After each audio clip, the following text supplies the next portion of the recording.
Cardboard coming at you from the great state of Louisiana, and I'm still working out a name for this episode. I'm not sure what to call it. I thought about this when I was sleeping last night. I woke up at about 5:30 and I was like, what about guys? And I'm going to probably do 2 or 3 videos like this. And I'm thinking to myself, I'm trying to relate players, where they belong historically versus where their cards currently rank in value historically, comparing somewhat similar players whose card values have a large disparity that I don't think is warranted or substantiated. And so the first player that came to mind to me was Dirk Nowitzki.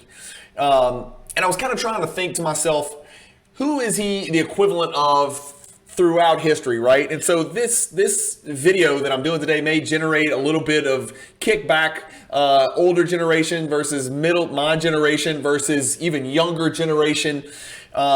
So I'm gonna talk about Dirk as though he's the young generation. We're gonna compare Dirk to George Gervin today, basically, and I just want to elucidate some of the discrepancies and comparisons and the kind of intricacies of their careers and what they did or did not achieve and where they fit as compared to each other. And again, remember, we're talking about 2 of the all-time greats. Both these guys are on the NBA All-75 team, so I'm not gonna throw any assessment out here like either one of these guys is trash or Gervin's trash or anything like that. I just sort of want to shed a light on how much better Dirk Nowitzki was than George Gervin, and then go look at their card prices and note that their card prices don't necessarily reflect that. And of course, all of you are going to look at the screen and say, well, yeah, but card prices aren't always based on what the players accomplish. It's based on collectability and flair, and that's exactly right. That is correct. And we're going to look at that as well and take that into account. But nobody really that's collecting today was around to watch George Gervin as he did most of his damage in the 70s. I guess a few of the older collectors are out there. I mean, I certainly, when I saw George Gervin play, he was in the twilight of his career. I guess his last year in the NBA, I'm going to pull this up here, and we're going to kind of bounce all over the place. Like, he played through 86. Obviously, early 80s, he was still doing great damage, of course, and I was wrong on that. So he was definitely destroying people in the early 80s as well. A phenomenal player, led the league in scoring 4 times, but I'm not sure what order we're going to go in, but first I want to compare the 2 players. So let's look at George Gervin, right? So we've got George Gervin pulled up here. He's played 1,060 games. Dirk Nowitzki played 1,522. So that gives Dirk, it cuts both ways. It gives Dirk more time to accumulate accumulated totals, more points, rebounds, assists, things like that. It's not going to affect points per game and all that stuff, but more cumulative stats could be accrued by Dirk because he played 500 more games approximately. But it's a benefit. Like, that's part of being collectible, is having longevity and playing for a very long time. And look, the G-Man, George Gervin, played a pretty damn long time. He played, till age 33, so 13, 14 seasons, something like that. But Dirk obviously kept on trucking for a really long time. He played from age 20 all the way till age 40, so you're talking about 21 seasons, so a whole different level of longevity. I think that's advantage Dirk. Points per game, 25.1. Obviously, George Gervin's one of the greatest career scoring averages of all time. 25.1 is a super crazy high average. You got to consider most of these guys come down. I know we're looking at guys scoring 30, 31 a game, but when Joel Embiid's 38, he's going to be scoring 13 a game. Or, if he plays till he's 40, like we're going to see LeBron come down and score 19 a game. It happened with Kobe. It happens even with the greatest scorers of all time. Those averages are going to come down. And so Dirk played longer, therefore he had more years at the end of his career pulling that scoring average down. And Dirk is woefully behind in scoring average with just 20.7. But again, I do want to reiterate, these last few years of Dirk where he was just this walking corpse, he averaged 7, 12, 14, 18, 17, 17, 21. In his prime, he wasn't pushing the types of numbers out that George Gervin was in the scoring column, but Dirk was putting up pretty damn healthy numbers, and he was making all-star teams just like Gervin. So let's keep going. We're still comparing the 2. Rebounds per game, advantage Dirk. It's not even close. 5 for Gervin, 7.5 for Dirk. Assists, 2.6, 2.4. It's about the same. I'm not going to compare field goal percentage because Dirk took a lot more threes, and we're going to throw out three-point percentage, even though Dirk had a really good three-point percentage, especially for a 7-footer. He was probably the first proficient volume three-point shooting 7-footer out there. I mean, Matt Bullard was out there and big, guys that were catching shoots and stuff like that, but Dirk was an alpha, mega, franchise, cornerstone type 7-footer. He was probably the first to kind of transition the game into that international style where I'm taller than everybody, I can look over everybody and stroke it and shoot threes, play inside, outside. He had a devastating post game as well, was never crazy athletic, and obviously both these guys were absolute horrific defenders, terrible defenders, so that's going to be a wash. We're going to consider that a wash. If anything, I give Dirk the edge just because he was taller, and at least he could kind of somewhat get in the way and clog up the paint, whereas Gervin just really didn't want to guard anybody. He just wanted to outscore everybody in his path, and for the most part, he did that. But let's look at effective field goal percentage. Dirk, 51, Gervin, 50, so advantage Dirk. PER, big advantage Dirk, 21 for Gervin, 22.4 for Dirk, so advantage Dirk. Win shares is where it's not even close, and again, that's where having a longer career mattered and winning mattered. San Antonio wasn't quite as successful winning games as the Dallas Mavericks under Dirk Nowitzki were during that regime, and so Dirk's win shares, which are an estimate of the number of wins contributed by this particular player, Dirk's win shares were 206 and Gervin's were 116, so huge disparity there. What about their accolades? Let's talk about their accolades. Both Hall of Famers, easy, we knew this. Dirk's not in yet, but his time's coming. So both Hall of Famers, 12 times for Gervin All-Star, 14 for Dirk, 12-time All-NBA for Dirk. If we give Gervin the 2 All-ABA and just include them, he's got 9 All-NBA/ABAs. Like I said, Dirk has 12. That's a bushelful, for lack of a better word. Dirk won an MVP, and Gervin never did. Dirk was never a scoring champ, but Gervin was a 4-time scoring champ because that's what he did. Both of them, like I said, were on the NBA 75th anniversary team. The real thing that, to me, distinguishes Dirk is he's one of very few people that can say, I was the best player on the best team who won an NBA title, and I won Finals MVP. And he did it on a team, and I think, don't quote me on this, but that season he did not have another all-star on his team. He had a broken down Jason Kidd. He had some other guys on that team, but I think that team, the teams that they beat to win that title in the 2011 NBA Finals, that was one of the most unlikely, unprecedented titles of all time. So you guys go do your research on that, and I don't have it here in front of me. We probably could pull up an article on that, but I'm not going to waste time on that. Suffice it to say, I have concluded Dirk Nowitzki is certain he's not the greatest power forward ever, because that goes to Tim Duncan, and I don't think that's close. But Dirk Nowitzki, along with Karl Malone, Barkley, Nowitzki, KG, McHale's just on the outside looking in, and then you got Karl Malone as well. He is right there. The only difference between Barkley, Dirk, KG, who has a title, and Karl Malone is that Dirk was the best player on the best team at the time to win a title. Now, KG won a title, but that was really more Paul Pierce. KG was really good, but that was really more about the team. And again, Dirk's title, he didn't have Paul Pierce and Ray Allen and Rondo on his team. So totally different deal. And so I give Dirk a pretty substantial edge over George Gervin as far as who was the better player historically. I really do. I don't really think it's that close. I think Dirk was substantially better. And longevity does play into it. And while it's a blessing and a curse, because it's going to penalize his averages because he stuck around probably too long. It was painful to watch the guy play, but it helped him build his aggregates and his win shares and things like that. And that matters. I mean, think about how much it matters in football and baseball. Brady's played forever, so his averages are coming down, but he's winning more rings. He's winning more games. He's winning, all that stuff matters. The same, especially for baseball. The guys who play the longest usually have the best aggregate stats, and that's what people look at. How many home runs did you have? How many hits did you have? How many runs did you score? How many RBIs did you have? Where do you rank historically in those aggregate counting stats? And so Dirk just gets the benefit of that. The same way Karl Malone gets the benefit of that over, say, a Kevin McHale or somebody like that. So I think Dirk's a substantially better player than George Gervin. If we really wanted to look closer, we could really dive into the data right here and look at, offensive and defensive rating and PER and VORP and NORP and SMORP and all that stuff and Mork and Mindy. But we don't need to.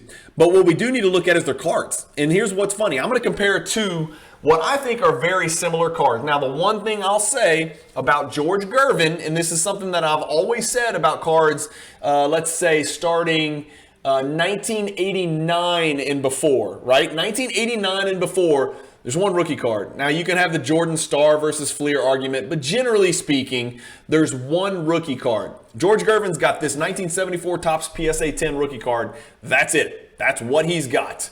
It is a Pop 4 card, and it last sold for $43,800. I also want you to pay attention. The card has gone up over the last 2 years from $40,000. This is in a down market. From $40,000 at the absolute peak of the market. That was March of 2021. Actually, yeah, March of 2021. That was peak market. It has gone up from there to $43,800. This is a Pop 4 card. That is very important to understand. If we take a closer look at the gem rate, it's 0.26% gem rate. Okay, so 4 out of 1,524 graded have gotten a gem mint PSA 10. Okay, so that's the Gervin rookie, $43,800. The Dirk, and that was August of 2021. Card Ladder says it's come down. We don't know. There's only 4 of them out there, so we don't know if it's going to be 30,000, 40,000 the next time it sells. I don't know. Let's say it's between 30 and 40. Who knows? But let's pull up the Dirk. And I've chosen to use the Dirk's Topps Chrome Refractor, back when refractors meant something, when silver was rare. In a PSA 10, it's a Pop 12. That's not that different than Pop 4. I get it, it's 3X, but when you're talking about numbers that small, there's just not a lot of them to go around.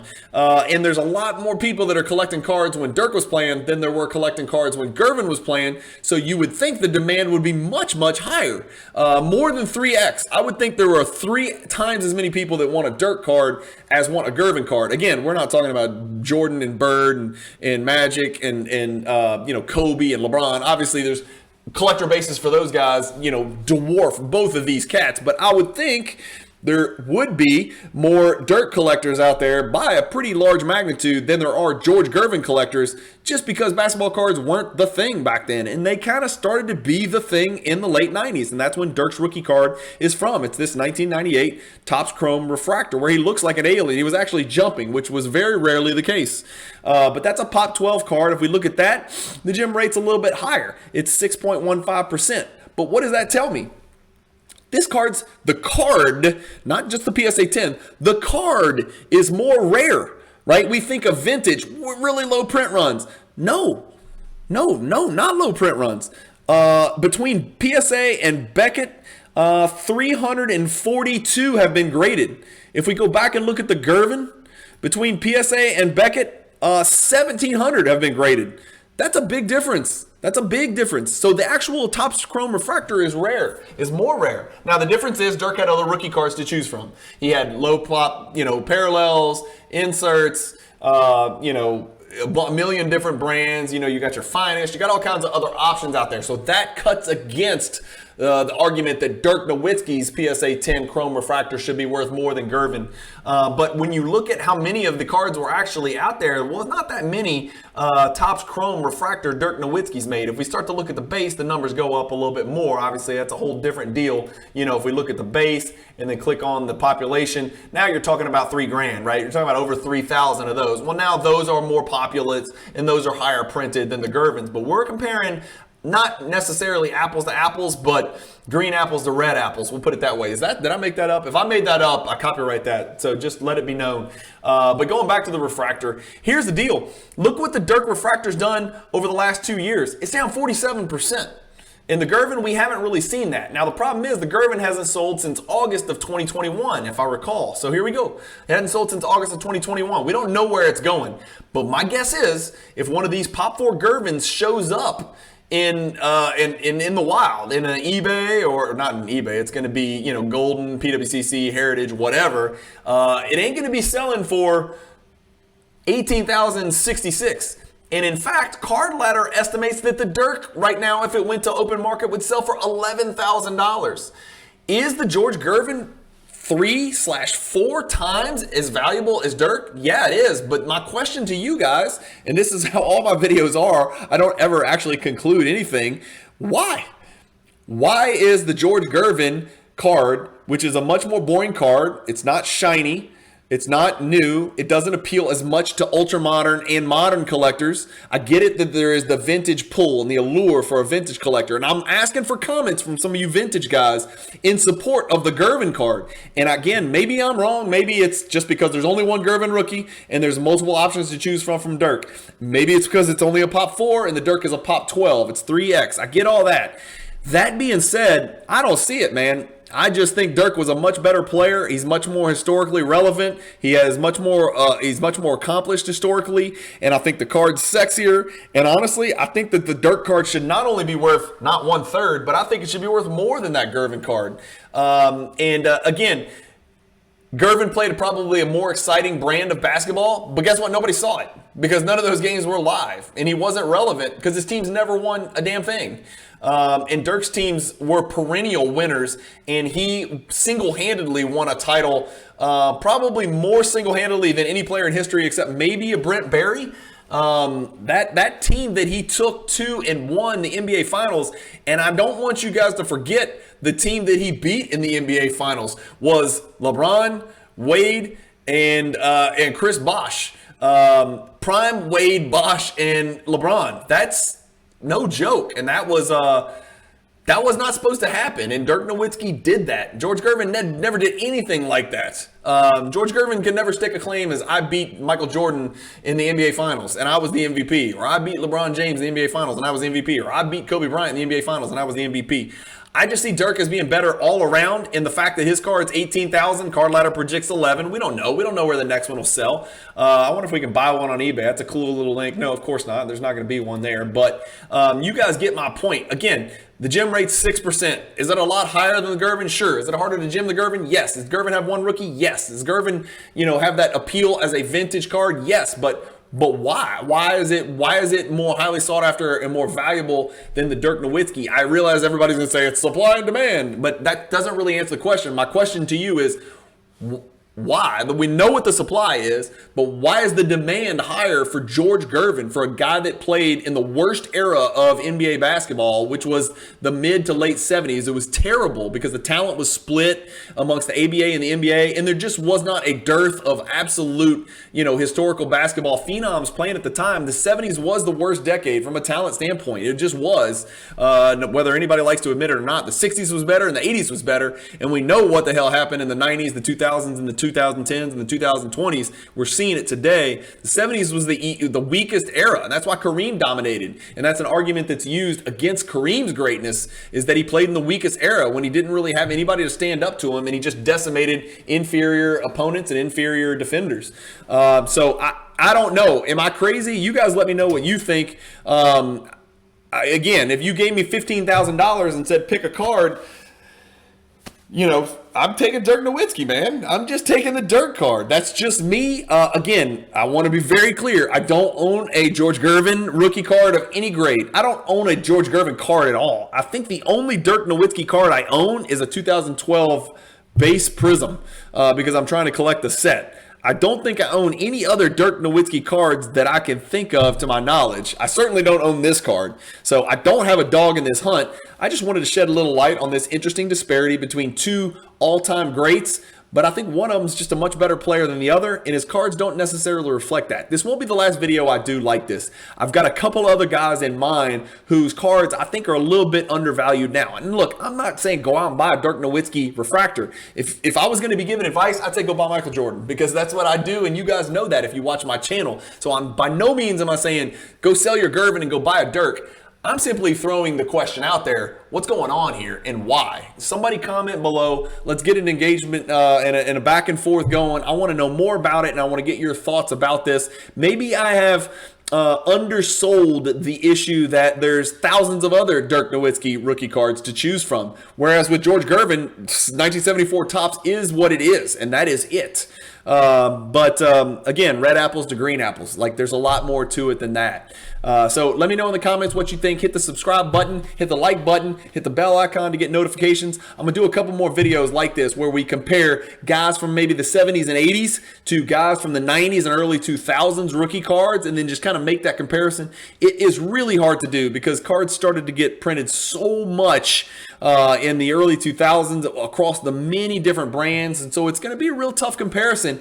But that's kind of what Card Ladder's for, is to look at these indexes and then kind of put thought into it, and just, you know, form your own hypothesis of what's what and what's undervalued and what's overvalued. I know this: Dirk ain't done nothing to deserve being down 47% over the last 2 years. His card was once 35 grand and the last one sold for 18, and Card Ladder thinks it should be worth 11, for God's sakes, which makes it a 4-to-1 discount from what's high. I like it. If I see a Dirk card for 10,000, I'm going to buy this card. You have my word. If somebody's got this Dirk PSA 10 refractor for 10,000 bucks, I'll take it right now. No questions asked. Cash. It's done.